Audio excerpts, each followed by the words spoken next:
This episode contains mature language and situations. Listener discretion is advised.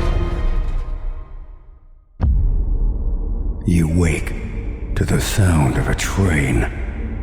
The clack, clack, clack of wheels. In the distance, is that the sound of birds in a forest? No. It's angels in a choir. Or is it demons from hell? It doesn't matter. You have no memory of how you got here. All you know is that you're lost, and that now you belong to the Grey Rooms.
Season 4, Episode 1.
The actual fuck. Okay, where in the hell am I? Hello?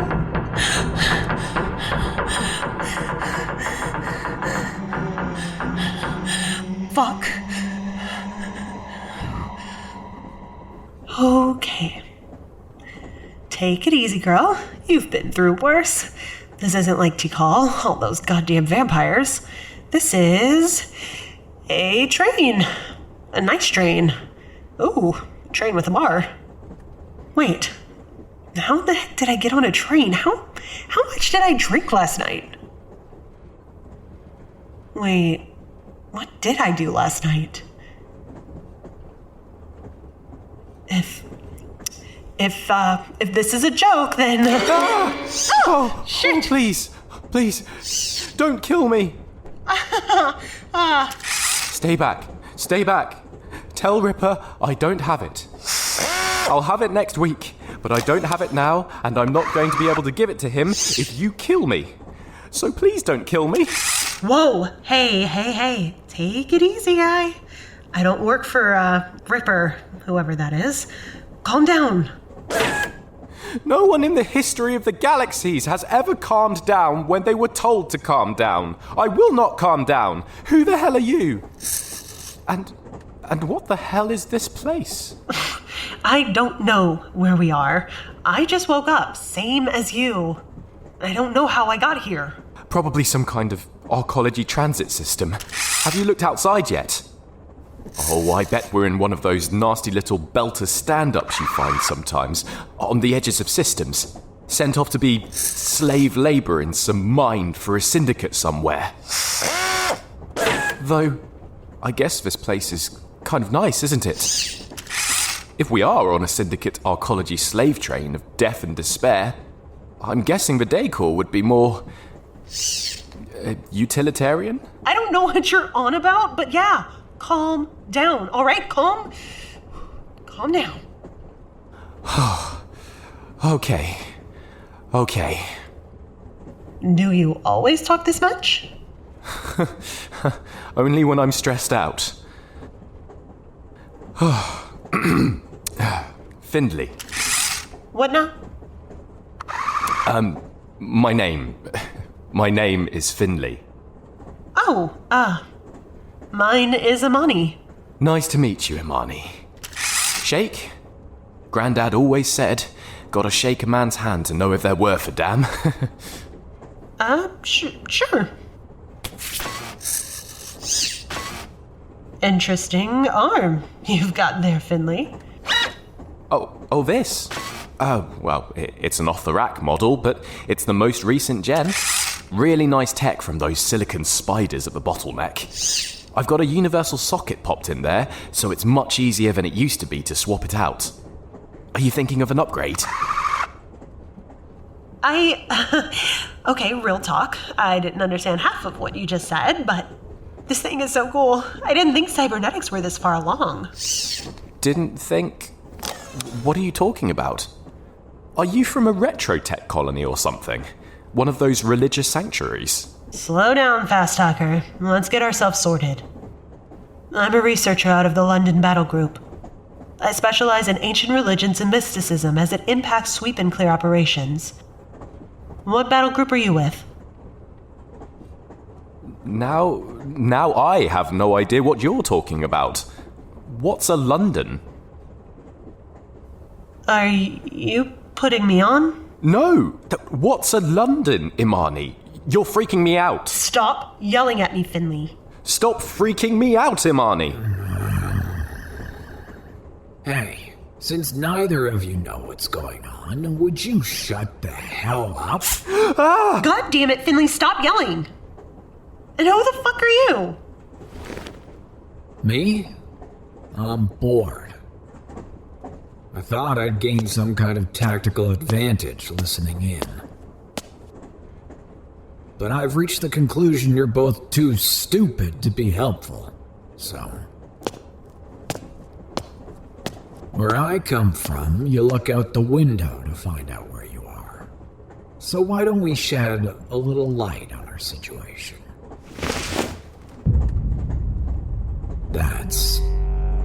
That's not possible. Where the hell are we? What was that? Was that a lake of fire? Did anyone else? Who cares about the lake? What was that thing on the far side? I've seen worse. Were those horns? How tall was that thing? I don't need to know where we are. I don't give a shit who you are. I'm getting out of here. Unfortunately, everyone, that won't be possible. Everybody do like the fish says and shut up.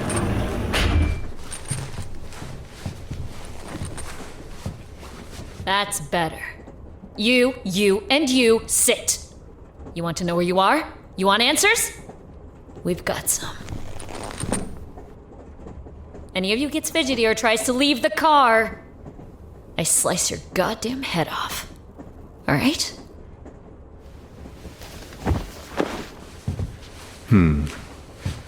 That's better. Okay. Let's start with some basics. My name is Caliban, and my horned companion is Kryze. She's a... Yeah, I'm a demon. You want to make a big deal about it? No. We're all an interesting lot. Yes, Kryze is a demon, and I am... well, I'm not human either. Well, how can we tell with that mask you're wearing? The mask is for your protection, young one. I'm sorry to say the face my mother gave me tends to make a bad first impression. Perhaps as we get to know each other better. We're going to become good friends, are we? I certainly hope so. We should continue with introductions. Our militant friend, very much not a fish, correct? Correct. Don't call me that again. I'm not a fish. I'm from Virix. Sure. Could have fooled me, but sure. The name is Zukk. I've done a lot of things over the years, but I'm a soldier first and foremost. I've killed a lot of cybernetically enhanced humans like you, buddy. A lot. And I've never seen or heard of your species, buddy. You live under a rock? Please, let's move on. I think the three of you will find there are many new experiences you can share with each other. And your name, my dear? Imani Talib, London Battle Group, AR&M, for sweep and clears. My big operations were Tikal and San Francisco, and I did prep work and prelims for Berlin, Chicago, and Tokyo. I get that you need to do this orientation or whatever, but I don't remember volunteering for this detail. What about my outfit? I understand, madam.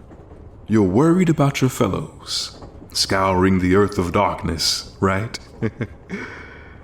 I can assure you that your battle group is not impacted by your presence here.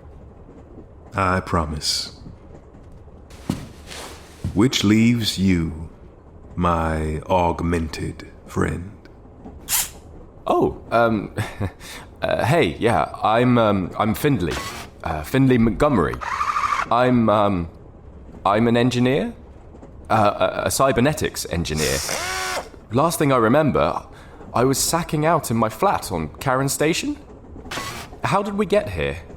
More importantly, why are we here? 2 shiny coins for the smart fish. Indeed. Why are you here? That's the question, isn't it? All 3 of you are special. Chosen. You've got potential. Kryze and I represent an interested party that wants to harness your special nature, to channel it. That's why you've been brought here. The train you're aboard is called the Silver Express. As you've seen out the window, we're traveling across well, it's a bit of a strange countryside. Where we are isn't important. What's important is your duty, your task. You only have one thing you have to do while you're with us. Occasionally, the train will stop at a station. We have a stop coming up in... oh, not long at all now. At each stop, one of you has to get off the train. We don't give a shit which one, but one of you has to step off onto the platform and enter one of the station doors. That's it? That's it. Well, not entirely it. You see, and this is a bit complicated to explain, but at every station, the guest who leaves the train will choose what door to enter. Behind each door, every time, you die. Kryze and I don't know how or in what way, but we're reliably informed that the experience will be quite terrible. Sorry, huh? What do you mean we'll die? I know, it's a lot to take in, but each door holds a sort of tale. A little drama that plays out with you as the starring role. And every time, at the end of every tale, lies your death. Your painful, gruesome death. Why would we agree to this? Oh, it's not permanent. We'll pick you up again further down the track, drop you off in your sleeper car. We die, but it doesn't stick. Yeah. So, it's just torture. This is all a complicated torture. Oh, I'm afraid we can't relate to you why this is happening. Management has given us a great deal of leeway to explain things to you, but that's not something we can discuss. Hey, it's not all bad. In the meantime, you're free to walk the train. Each of you has nice rooms. We'll stop for supplies to stock the dining car now and again. I know she may be intimidating, but Miss Kryze is actually a very talented chef. See, hold the blade like this. It cuts through 8 mortals in like 4 seconds. Screams carnage, beauty. Hold it like this. It cuts through onions, celery, delicious. Knives are just like people. Everything is in context. Hey, that's great, but you're fucking crazy if you think I'm going to die just because you tell me to. No way. I understand your fear, Findley. I do. But every one of you has to leave the train. As she said, we leave it to the 3 of you to decide what sort of order you take. But this isn't a request. It's a requirement. And, if we don't, what then? Look, there are people watching us real closely right now. So I'm gonna be as civil as I can be. Don't fuck with us. Management has put a lot of effort into making this thing palatable for you squishy, disgusting soul slugs. If I had my choice, I'd rip this little shit's arm off and beat him to death with it. Snap your spine, little scholar, and mount the fish's head on that wall, the knife. But that's not how this is going to go. We are your attendants, after all. Ultimately, we are here to make you comfortable. You just have to let us do our jobs. We have plans. And our plans include the 3 of you. I know this is a lot to take in. But we've reached our first stop. And so it's time to choose. Who will go? What door shall you pick?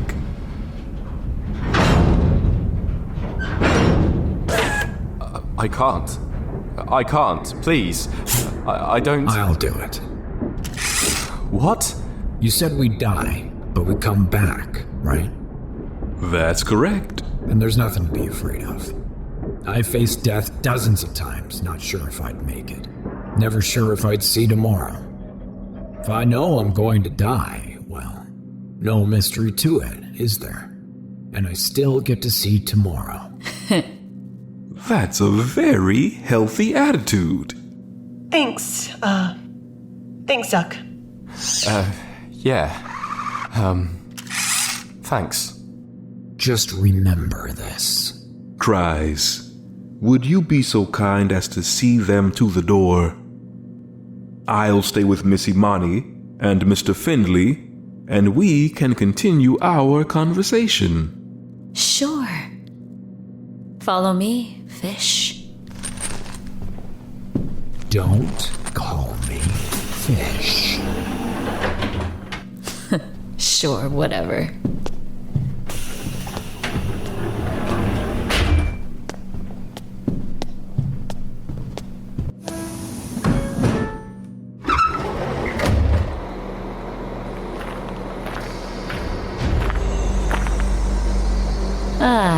Feel that heat. Here's your station. 2 doors, pick one and step through. That's it.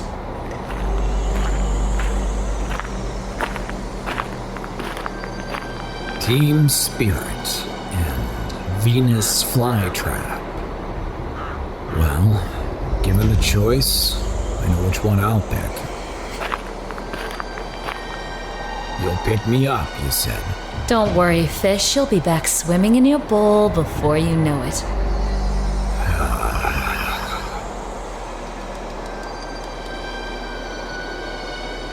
All right, let's get this over with. Hey, fish! Yeah, Welcome to the Grey Rooms. what the hell are the Grey Rooms?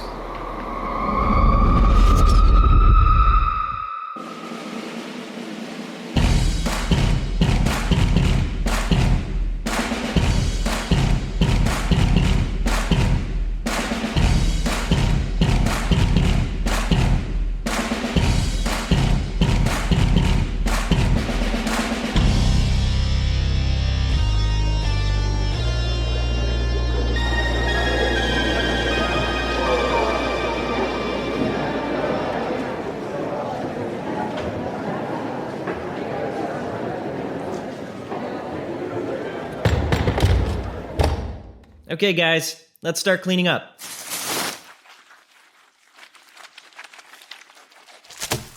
Yuck. Yeah, instead of just asking the concession stand for no jalapenos, it makes so much more sense to stack the damn jalapenos in a pyramid on the bench. Ugh. Ugh. This is why aliens won't talk to us. Ugh. Gross. Come on, man. It's all in the name of science. Could be worse. Imagine if we had to clean the freshman common area. Why would you say that? I laughed as Mario threw a roll of paper towels at my head. We were barely adults, fresh out of high school with no parental supervision. And Mario liked to abuse that newfound privilege. According to his fellow RAs, that included a sad lack of personal hygiene. Gross. But even with that, we couldn't be stopped tonight. Compared to at-home games, the gymnasium was spotless, given that the planetarium show we just wrapped up was open to the public and student body. The STEM department had been underfunded for years while the floundering sports teams on campus had received new tour buses. After threatening a sit-in at the rec office, we were able to make the dean give in to letting us borrow the gymnasium, under the conditions, of course, that all ticket sales were split with the athletic department, and our club would clean up after the show. I could have kissed the prickly old man. I was so excited. The projector we used was a loan from the local museum and had held the audience in silent awe as the darkness and celestial bodies engulfed us. Even now, with the gymnasium lights on, I stared dreamily up at the nebulous and constellations still swirling above my head. Maybe the STEM department couldn't afford something this high-end for every show, but the ticket sales did well enough so we wouldn't have to rely on the museum's projector next time. I've been looking literally everywhere for campus security to turn in these keys. Even called their station. Straight to voicemail. Mario, think fast. I don't want to hear anything about a late fee. I called them like 30 times, and I've got the screenshots to prove it. Your witnesses. 30 times what? They could still be doing rounds patrolling or something. This late? Remember that crazy kid that poured blood all over in here and stabbed a custodian? They sent a mass email out about calling the police if you see him. Didn't he get expelled, though? Yeah, but he keeps lurking around campus. They almost arrested his rabbit ass a few days ago, but he got away. I shuddered at the thought of him. Darius Little. He had been a physical therapy major but called himself a necromancer. constantly making weird jokes around campus that if he killed everybody first, it would be fine. He'd be able to heal them. I remembered the first time he had said it in our anatomy class. It had brought a small, anxious chuckle that hung in the room. But the more he began voicing his darker, more morbid thoughts, the creepier it became. Word around campus was Darius's dorm mates went above the RA's head and complained to the dean about his erratic behavior. The smell of his room had leaked into the hallway to the point it was declared a health hazard, and he was moved to an empty single across campus. He'd been given a warning, and things had quieted down for a few weeks until it came time for room inspections, and they discovered he'd changed the locks. Campus security was eventually able to break in, RA's right behind. The room was beyond disgusting. It reeked of rotten eggs and piss that clung thick in the air and lingered a month, even after a professional cleaning. His room had been littered with spoiled food, dirty mildewed laundry, and a leaking tower of trash bags that almost reached the ceiling. Darius had painted the walls and windows completely black with sickly, yellow-colored glyphs all over. The bathroom was a nightmare, with an unflushed toilet threatening to overflow at any moment. The sink was clogged with a viscous gray-colored fluid. The bathroom mirror was cracked and painted black. Worst of all was the bathtub. The tub was filled more than halfway with what they say smelled and looked like blood and bleach. Parts of animals sank and rose inside. A mutual friend of Mario swears to this day that the animal parts were not only fresh-looking, but they twitched when removed.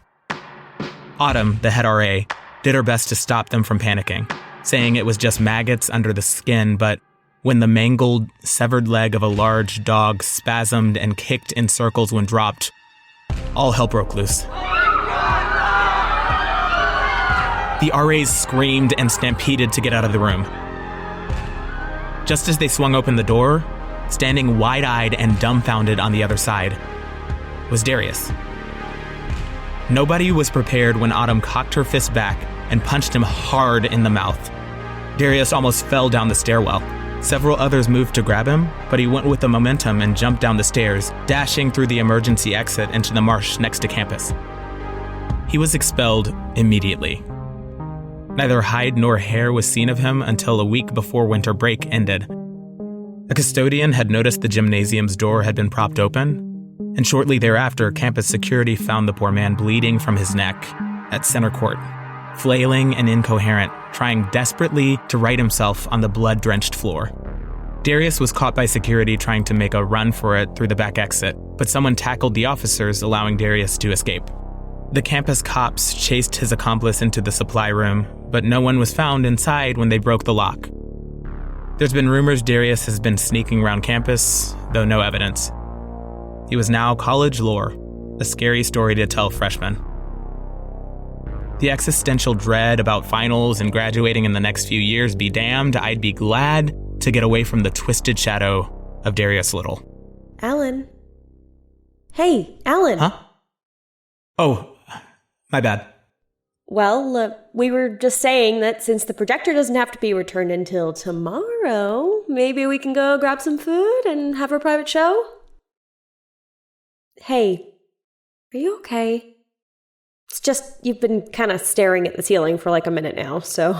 I'm fine, I promise. Just thinking. About these nuts! Come on, man. How old are you? Old enough to sign up for a massive amount of debt. Mario nudged me playfully with his shoulder before placing his hand on the door handle and striking a dramatic pose. My strong and faithful few. Tonight, we dine like kings.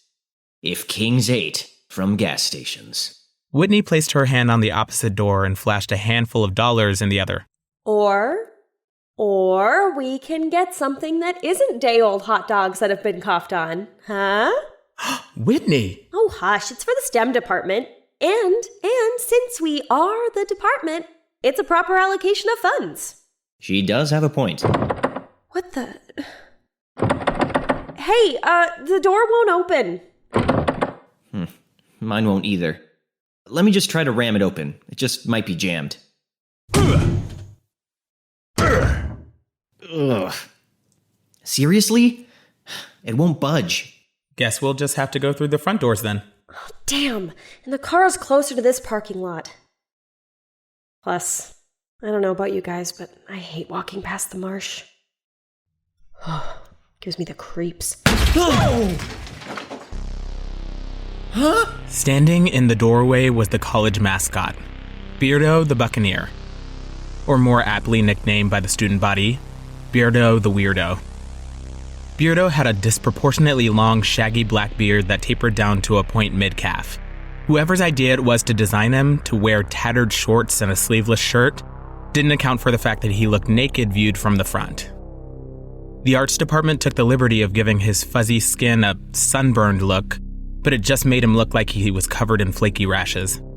One of his bulbous, glassy eyes was covered in felt fashioned into an eye patch, but the rolling pupil could still be seen underneath. A dirty red bandana under his black captain's hat covered his massive head, and a tall, narrow gold tooth poked out from his scowling mouth. All mascots were creepy, but Beardo was a straight-up abomination. Jesus, you scared me. Oh, sorry, but the show's already ended. Whoever was inside slowly had begun to cock their head to the side.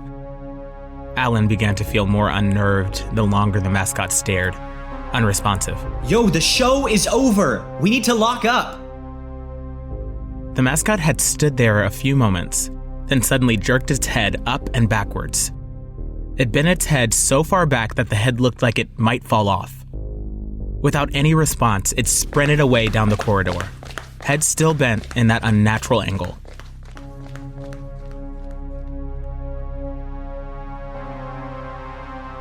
To hell with this. They'll get the keys tomorrow. Let's go. I'm sorry, sir, but I'll need you to take your seat. The show is about to begin. We all turned to see a figure lowering himself to the bleachers from the windows. Darius Little descended the stairs dressed entirely in black, trench cloak flapping behind him. A malicious glint was in his beady, deep-set eyes. Darius. Jesus, what are you doing here? You're not allowed back on campus, okay? So if you don't leave, I'm gonna call the police. They're probably busy. And even if they were to dispatch somebody, it'll be too late. Whitney flinched as he ran an uneven, dirty fingernail under his jaw and walked towards the doors on the other side. Beardo had returned and stood in an almost military-like rigidness. I'm putting on a puppet show. And not to brag, but I went all out. We don't want any problems tonight, Darius. Let us through. Let us through now. I clenched my fists as Mario stood beside me in anxious readiness. I didn't know what Darius had in his trench coat or who was with him in the mascot costume, but the adrenaline coursing through me told me he wasn't just going to move aside. Darius smirked and put up his hands in a surrendering gesture as our group moved closer to the door. Easy now, guys. We're all friends here. You know what would break up all this tension? Beardo, the fucking weirdo. Beardo shambled forward towards Mario with an alarming quickness and began tickling him. What the hell are you doing? Don't touch me! Stop it! Whoever was in the costume ignored him and danced around him, poking and tickling him, head lolling side to side. I said fucking stop! Mario had punched the mascot in its face, sending the head flying towards Darius as the body stumbled forward. Whitney stifled a scream as the head bounced and rolled a few paces away. I could feel myself hyperventilating as the head came to a stop. Steam had rolled thickly out the neck hole of the mascot costume as a rush of blood and viscera pooled out. A few feet away where the head landed, a large suction sound released from within, and the head fell from where it had been secured inside the mask. A second, more forceful gush pushed blood and brain tissue to the gym floor. In the dim light of the gym, we could see the horror within. It was half of a human head, skin, hair, and eyes still intact. I recognized it instantly. It was Autumn, the head RA. See? I went all out! You're now witnessing... Whitney had snapped out of the horror quicker than the rest of us, picked up a folding chair from the rack next to her, and with full force, flung it at Darius's head. Run! Whitney pushed us toward the doors. I couldn't help but look back to make sure Darius was down, that we weren't being followed.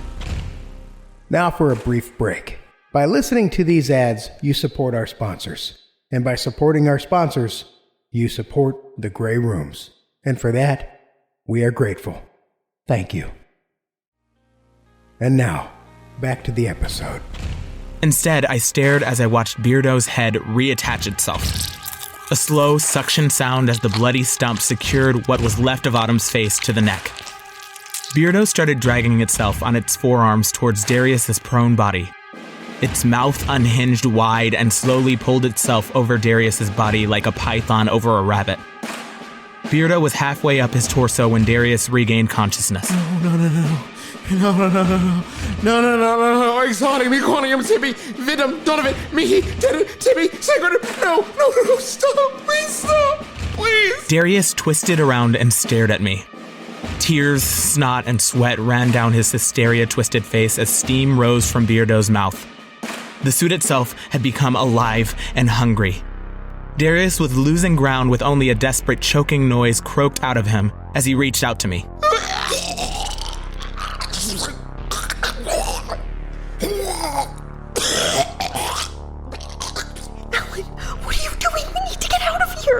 As we ran through the double doors, the last we saw of Darius was Beardo pinning his struggling arms to the side and bloody spit foaming at his mouth as he spasmed on the ground. He chained the doors! He chained the fucking doors shut! The supply room has a window. We can break it and get out. We had turned back in the direction of the supply closet. The motion sensor lights were tripped in the adjacent corridor. Standing at the end of the hallway was the neighboring college's mascot. A towering orange and blue giraffe dressed in a matching jersey. It stood impossibly motionless, a sentinel, before slowly turning to face us. It leaned its neck forward in an almost cartoon fashion and turned on its heel. Letting out a guttural hiss, the giraffe charged forward. Go! The three of us sprinted down the hall with the giraffe in pursuit. Though it was fast, its shambling steps and long thrashing neck had gotten caught on an exit sign. It gave us the head start we needed to reach the supply room.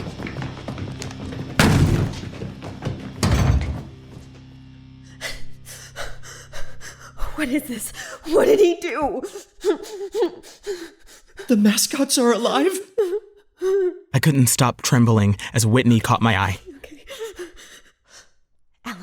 Alan, the window. We need to get through the window. Oh no. Mascot costumes lined both walls of the room. Team mascots from all over the state. Cartoon characters from theme parks, even ones from restaurants. That's what he'd been doing all this time. He'd been making monsters. A fuzzy blue monster costume with oversized googly eyes twitched suddenly and dropped to the ground with a thud. The three of us tried to step backwards toward the door when suddenly the blue mascot snapped up on all fours and scuttled forward, mouth agape, drooling frothy blood. It was like a chain reaction as all the other costumes pulled themselves off their hooks. Whitney and I had reached the door when a scream erupted behind us.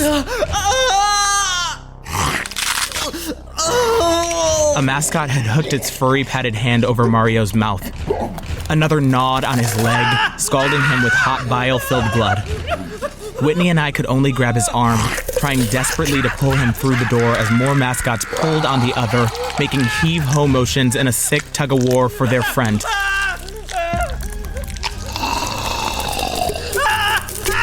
A mascot that looked like a little girl with a purple backpack had broken his arm backwards at the elbow.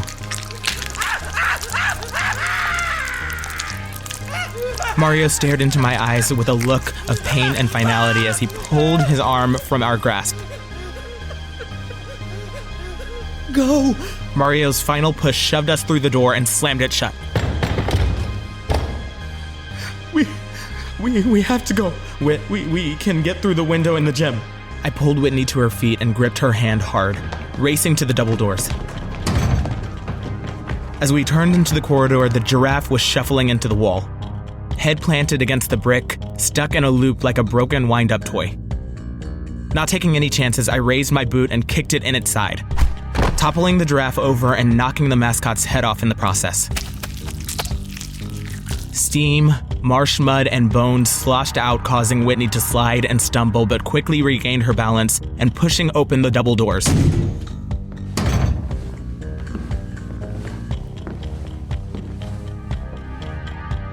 The lights had gone out in the gym.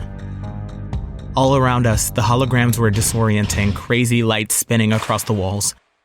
Other than a bloody cloak, I saw no sign of Darius or Beardo. We just needed to get through that window. The window is still open. We can make it. Look at me. We can make it, okay? Alan! They're here!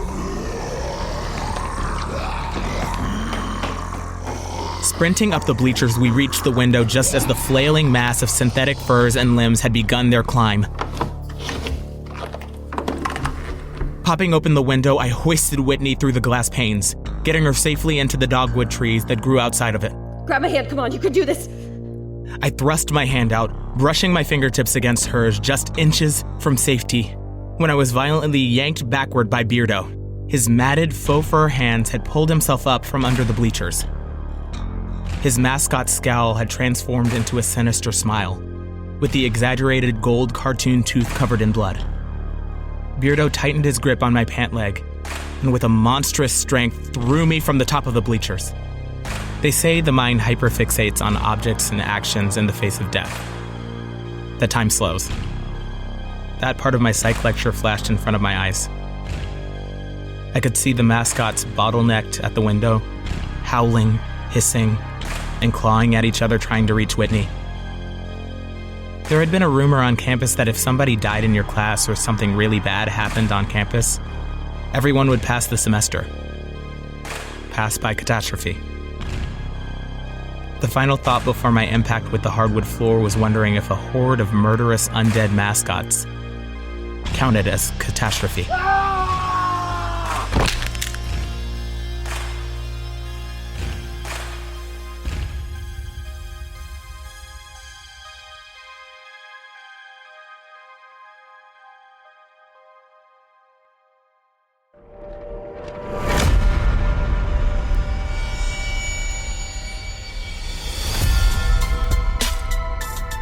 Team Spirit, written by Aijalon Lawrence, with performances by Michael Turrentine as Alan, Daniel Rosales as Mario, Christy Bolton as Whitney, and Justin McElroy as Darius. All aboard the Silver Express, written by Michael Zenke, featuring performances by Danyelle Ellet as Imani, Jack Carmichael as Findley, Jeff Clement as Zukk, Tanja Melojevic as Kryze, and Brandon Greene as Caliban. Musical composition was by J.M. Scherf. Episode artwork, web development, and creative direction by Cassie Pertit. Patreon management by Brooks Bigley. Videography by Hale Scherf. Community management by Tori Miller. And audio engineering and sound design was by me, Jason Wilson. What a way to kick off our new season. I know I will never look at the school mascots the same. Let's just hope they're rooting for our team. As Season 4 continues, we will have a couple of new announcements coming out soon, including a change to the goodies you'll see on our Patreon tiers. So stay tuned for more information on that coming very soon. And speaking of our patrons, we would also like to take the time to thank our patrons once again, and to any of those who have taken the time to leave us a 5-star rating and a review. Those reviews keep us at the top of the charts, and it makes it easier for more twisted souls to find the show. Patrons like Aaron Anthony, Allison James, Amanda Siegfried, Amy Nikolai, Annalise Belladonna, Arthur Unk, Chaotic Monk, Colton Quickle, Danny Garraway, Danny the Spoon Lord, Doozer Pendon, Eli Dowell, Ellen Houghton, Emily Cullen, Eric Pritchard, Eric Fones, Evan Jaffe, Harrison Lively, Jackal Bot Snows, Jason Porras, Jeremiah Overstreet, Jeremy Schaefer, Joanna Walker, Julian Rether, Kelly Bear, Klaus H., Kyle Wilcox, Laura Lupinetti, Lynn Browning, Mary Jane Dillevue, Megan Pruitt, Michael Velez, Mitch Garrett, Michael Phillick BG, My Ex Does Porn, Mick Paul Jims, Paige Pye, Paige Carey, Patrick Stewart, Philippa Key, Plin Plin Plon, All Night Long, Ramius, Riley Warren, Ronan Kumori, Ryan McGann, Ryzan the Mad, Sandy King Carpenter, Sean Gary, Serena Eli, Spirit Live, Talisha Gullman, The Good Prof, Teresa Tabor, TJ Hodder, The Undisputed Baron of Disneyland, Wolf Delta Pi, Zektros Veraskul Shaktolas, Brandon Cole, Howard Flett, Megan Pexon, Queen Cam, Shannon Birchfield, and Jennifer Burke. And we do hope you've enjoyed the first episode of Season 4. And if you're looking for other ways to listen to the show, you can find the Grey Rooms on Spotify, iTunes, or your favorite podcatcher. But we are also now available on iHeartRadio's Spreaker app. Just download the iHeart Spreaker app or open the browser and search The Grey Rooms. And we here at The Grey Rooms love our listeners, and we want to get back to you in the best way we know how. We have a lot of fun things to show you, and well, we hope that you enjoy them. You can find out more by joining us on social media. You can find us on Instagram, YouTube, Reddit, Twitter, and Facebook. And yes, we took your advice and extended an olive branch to all of the tortured souls who have passed through the rooms. Our emotional support group is always looking to help you with all of your needs. And don't forget about our merch store. It's full of epic designs and logos for you to sport, showing the world that you are a survivor of these very rooms. All of this can be found in the show notes or on our website at thegrayrooms.com. And last but not least, I can never stop talking about our wonderful Discord channel. The community is growing daily, and we would love to have you come and join us and be a part of it. Join us for things like movie nights, games, random chats, lots of great conversation and laughs. And I tell you this, the people are wonderful, fun, and supportive. So do yourself the favor and join today. I promise you won't regret it. So, episode 1 is in the books. We do hope you enjoyed that, and we hope you're ready for season 4, because it's going to be crazy. Train! I saw a window. I couldn't resist. I apologize. So, we're going to get back to work. Thank you ever so much again, and we'll see you next week. This has been a Grey Rooms production. Copyright 2021 and 2022.